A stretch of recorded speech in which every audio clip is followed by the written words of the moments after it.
Hello everybody. Here we are. 1, 2, and 3. Hello everybody.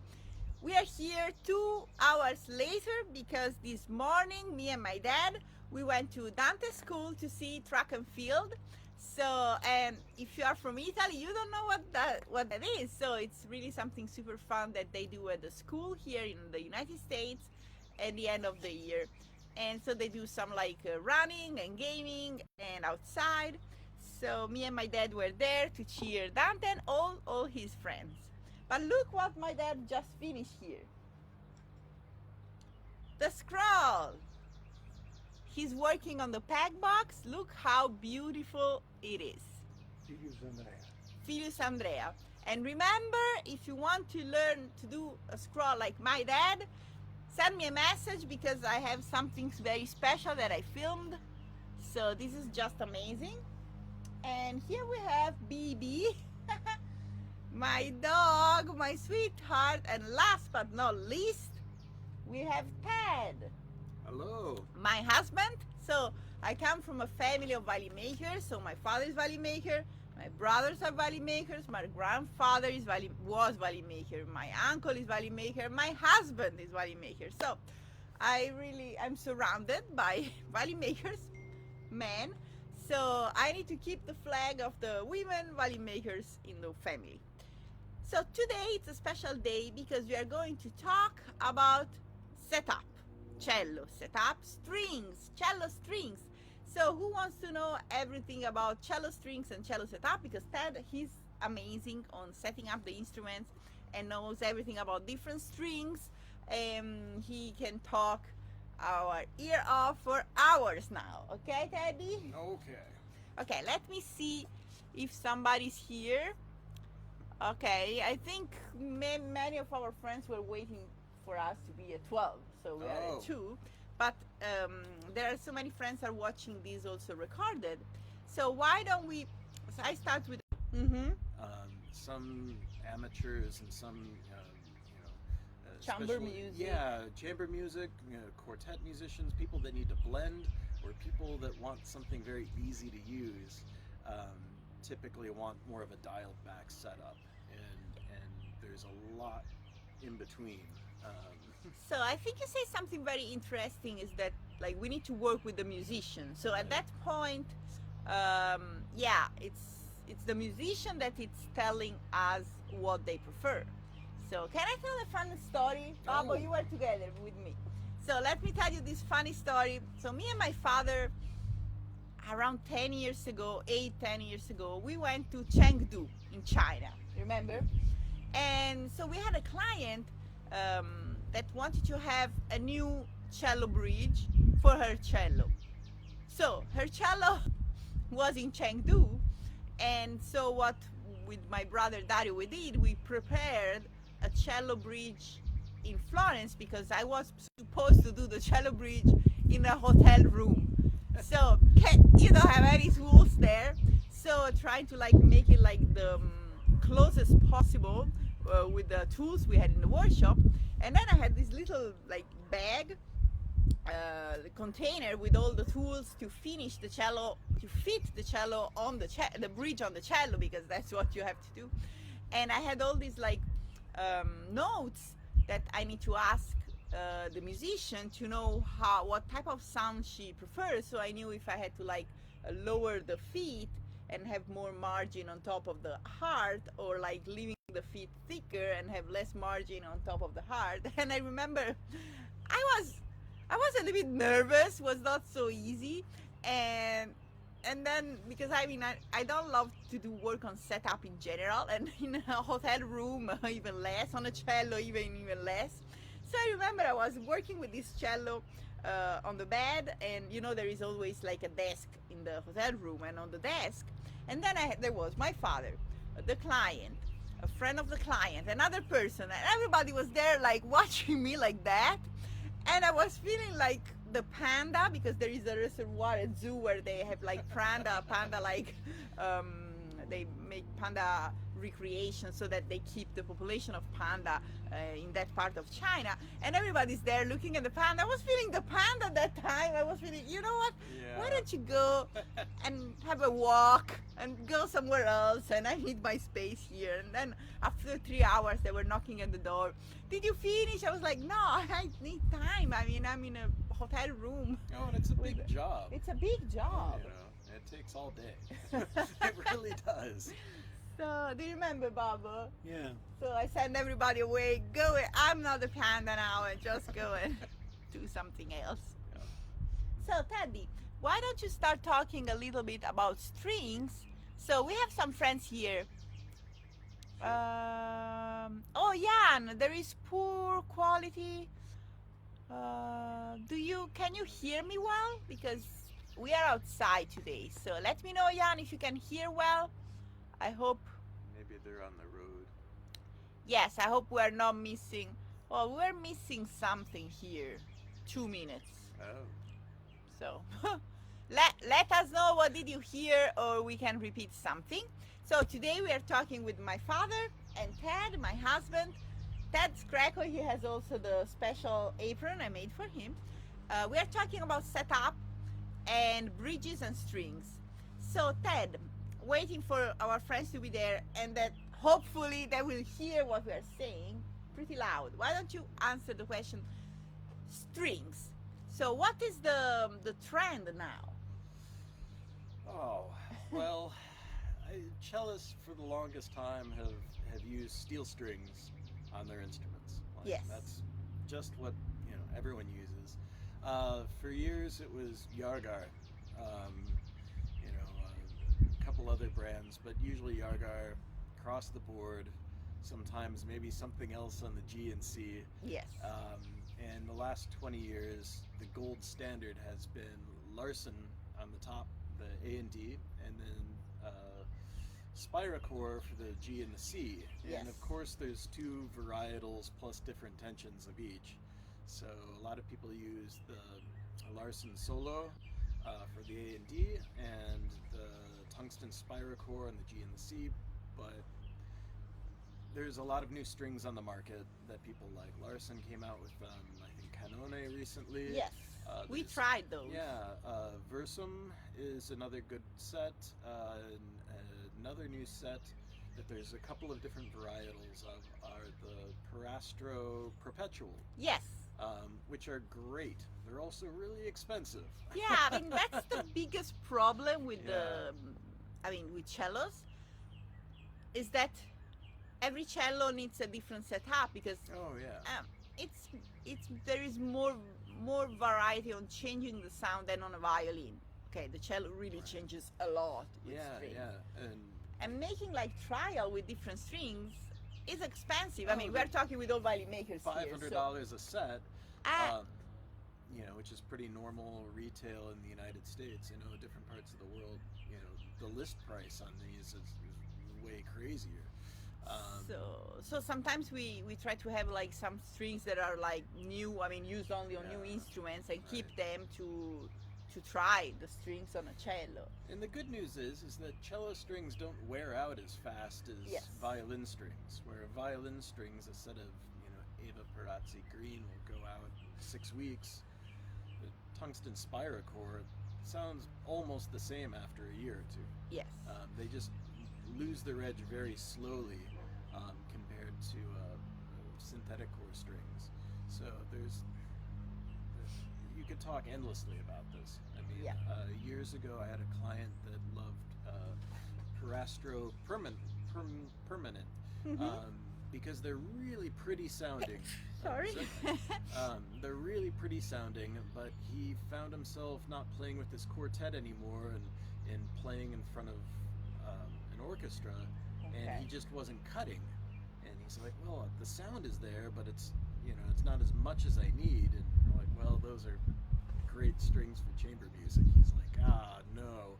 And then he went down this rabbit hole of trying everything, and ended up back at Larson Soloist. Uh-huh. So, but yeah, it changes so much on every instrument. It's unreal. Like what Yes. works on one cello will not work on another. And changing bridge between Yeah. Belgian and French bridge, Oh yeah. it makes another Makes like another thing. another thing. Experimenting with your tailpiece is another big. Yeah, let's talk thing. about the tailpiece because Um, let me see if we have some more comments. Oh, Joe, it's greetings everybody, and let us know if you also if you watch the video later, you can comment if you have a certain type of strings that you found like successful for cello we're talking, or if you have any other questions. So I think tailpiece. Yeah. Oh, we just saw Emilio Colon Yep. in Bloomington last week, and he had on his The compensated fierce tailpiece. yeah. So it's a tailpiece that has holes in the middle. Yeah, they're lightened, and they're also the fret where the strings La meet cordiera.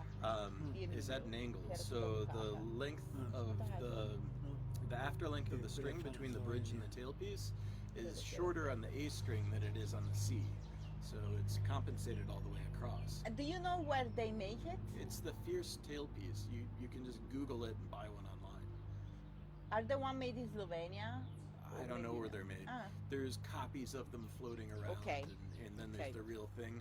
I think the real thing, there's several different models. I believe they're all some sort of like aluminum alloy, but there are wooden compensated ones. I've never had any good luck with them, but I do know a couple of cellists that are very famous and high functioning that do like them.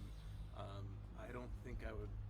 I'm going to try one anytime soon, but if somebody needs one, I'll put one on. Yeah. But and another thing that there is like so much choice there, more than the toothpaste at the supermarket. It's end pin. Oh yeah. And it's like there's and there isn't it's another one of these things where there isn't a right answer. But it helps the sound. Yeah. You will think, I mean, the end pin, but it really changes sound. Yeah, I've heard a couple. Yeah, and it depends on the player too, because some people need a lot of stick, and some people don't. So, I think years ago the gold standard was the Weissar end pin, steel rod, ebony or rosewood plug, clamp from the side, and things have changed. Carbon fiber is a thing now, which is great. It's low weight. You can have very sharp tip, metal tip put in. And the one with the holes? The holes? The rod with the holes through it? Yeah, so David Gangas, it's our friend also, and he has this end pin that's also like make an angle. Oh, well those are the stall hammer No, non benders. fa l'angolo. No, so sorry, he's so the one straight with but has a hole. Yeah, those are... poi lo gira a un certo modo e cambia il suono. He twists it and it changes sound. Well, there's a couple of different ones. So the end pins that have the holes through them, I believe those are by Stradpet, and I don't know really what the aim is, but I also haven't tried one. I don't know anyone that uses them. Okay, so maybe if you're in Florence next time you see David, you can... But the end pins that go out and then bend, those are the bender ones. I know some people that like them. They're comfortable for certain cellists, but they do wear out after a while, and they start to rattle. The only thing you can do is just replace them. Iniziano a vibrare quelli che si piegano in due a volte. But in terms of like the rod material, there's different diameters. Oh, that's true. Yes. So if you need one that's very flexible, you will have a more flexible end pin's a little bit warmer and forgiving sounding. A more rigid end pin will have more of a direct sound. You're literally more planted to the ground, and it will project most of the time better. The material has a lot to do with it too. I think carbon fiber is very light. It's almost as stiff as steel. That's true. But it's like a third the weight. And so even if you have a really big rod, like a 10 mil rod or something like that, it's still a little bit more flexible than some metals. It's almost always hollow to some extent. And then there's aluminum rods, steel rods. There's a Japanese company that makes really fancy bell steel, and they're like $600 a piece, or $800 for the rod. And some people have had great luck with that. Some people like titanium. Some people want hollow titanium. and it really depends on your cello and what you're after, because what will respond well in one instrument will be really different on the next one. I have a question, Ted, because I mean here we are all violin makers, and most of all, so and when you are setting up your cello, you need to set it up that like will be how do you say, will be good for a variety of musicians that will try it. So, and then of course every musician has maybe his own favorite that they can change. But when you are setting up a cello, new cello, so how would you like choose like something that will be okay? Well, I mean, when you're building a new instrument, you have to think sort of from the beginning. You know, if you have a really narrow body, long string length or something, that will give you some ways of going forth. You have to start the process somewhere.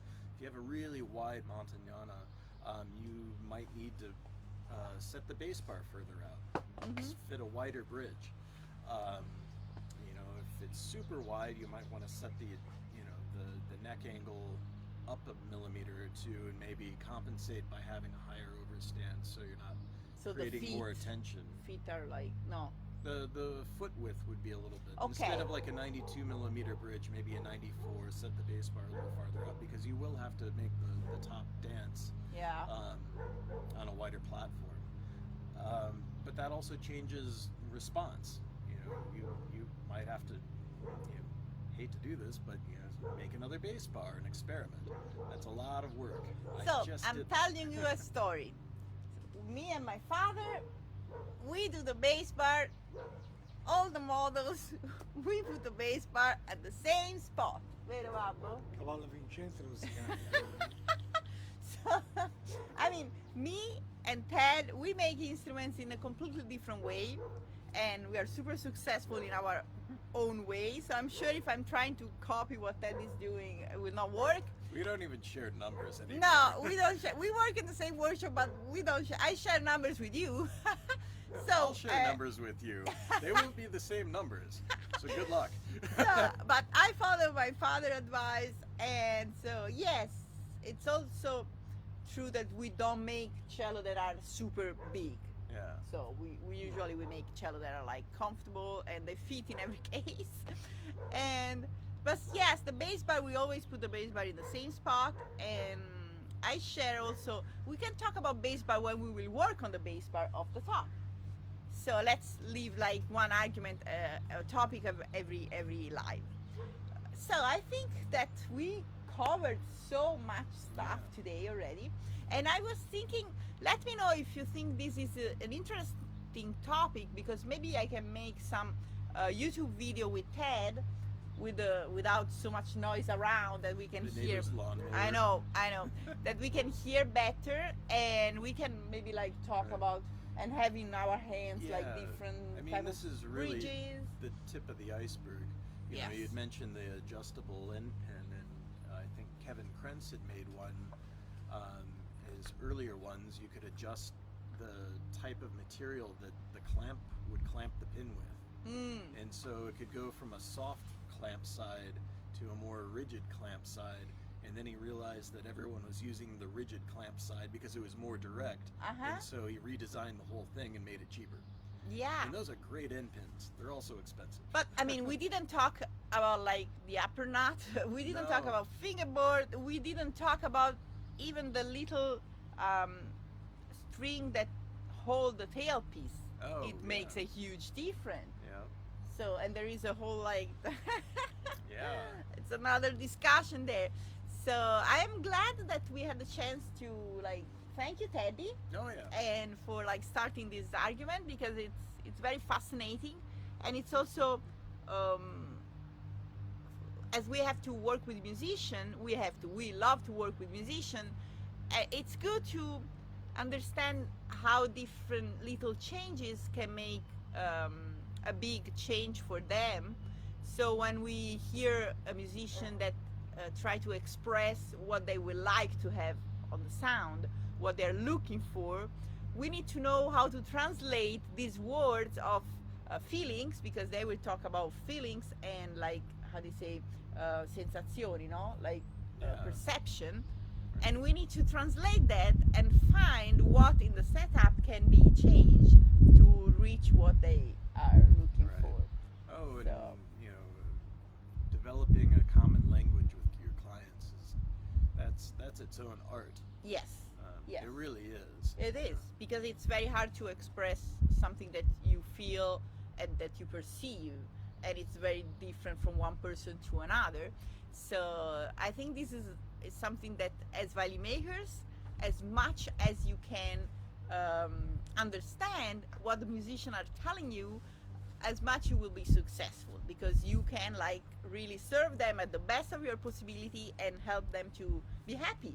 Yep. So I Yeah. totally, and I'm very happy that I have Ted with me, because when they talk about strings, I let him talk, because I know that he has a lot of experience and that he can really like help them to find the perfect set to reach the sound they're looking for. So Yeah. thank you, Ted.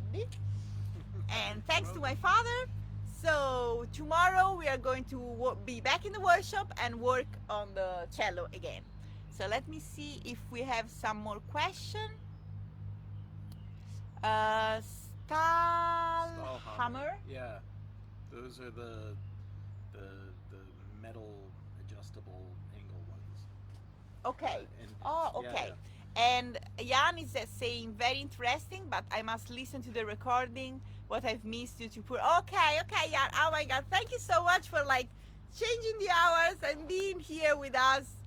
And fun to hear, Ted. Thank you. Oh, Jan, you are amazing. And thanks, Joe, and thank everybody else. So, yeah, to be here even with the different timing. And yeah, we're gonna deep more into this topic. Have a great Thursday, and we'll see you tomorrow. Ciao.